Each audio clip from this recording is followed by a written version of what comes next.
Taking a look at a small pocket knife here from Smith & Wesson. Well, at least it's got the Smith & Wesson brand on it. It's manufactured by Taylor Brands. So this would, I think, would be an example of inexpensive imported knife that a lot of people consider quality. Taking a look at it, there's not much to it. It comes in a little paper box, like I say, branded with the Smith & Wesson name. You know, Smith & Wesson known for their machine work and their metal craft, but this one's made in Taiwan and just has the Smith name on it. The back side looks like it's in maybe French or something.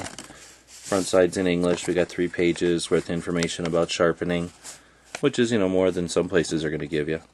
Information about how to open it and whatnot. But not a lot of packaging, not a lot of waste there. So this one's an inexpensive knife, but it's fairly well made. Starting off with some of the features, it's a aluminum, I guess. It's fairly heavy, it's fairly dense. The scales are, I can't tell if it's a paper, I don't think so. I think it's just, no, I guess it is a tape stuck there, but it's a grip tape. So it's fairly sticky and almost like touching sandpaper, so it's almost getting to be too much. There's a lock here to keep the blade from opening, and it works. It doesn't seem super secure, and you can see that it lets the tip out just a bit, which could probably be a problem depending on how you carry and what kind of pants you have it in or whatever.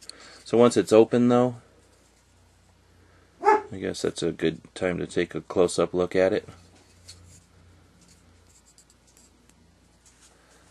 It's fairly comfortable. The grip tape is a bit much, a little too aggressive.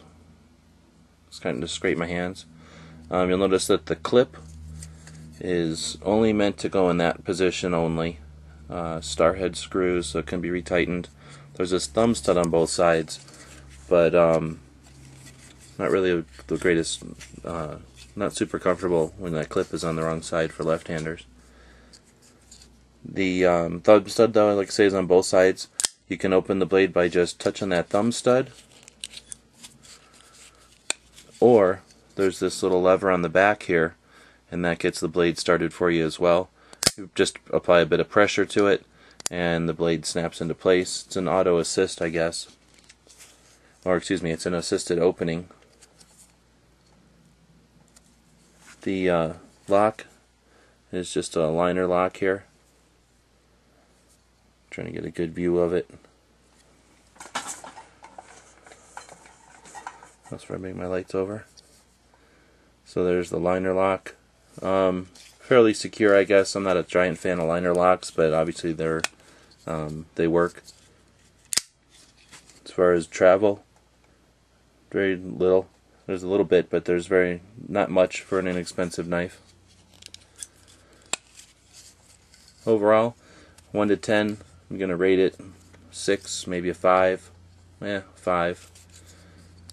It doesn't get any bad marks, but it doesn't get a heck of a lot of positive marks. It's not quite safe enough that I'd want to use it, trust it as my everyday knife. I think if I was going to put a kit together as my backup, something like in the car, in the trunk, that I expected I'd probably have a bag anyway, then I'd probably put this knife in, feel comfortable that it would work for me, you know, for maybe a week or 2 before it totally failed, you know, under daily use. It's not something I would consider ever carrying in my pocket. It's just a little too cheap for that. And I'll notice that, in case it's not obvious, there is a substantial hole there for carrying a lanyard or something on it. So overall, like I say, it's a decent knife. Definitely higher quality import, but a lot of characteristics of the imported. Lesser quality. Not a lot of innovation in design, but solid and decent craftsmanship.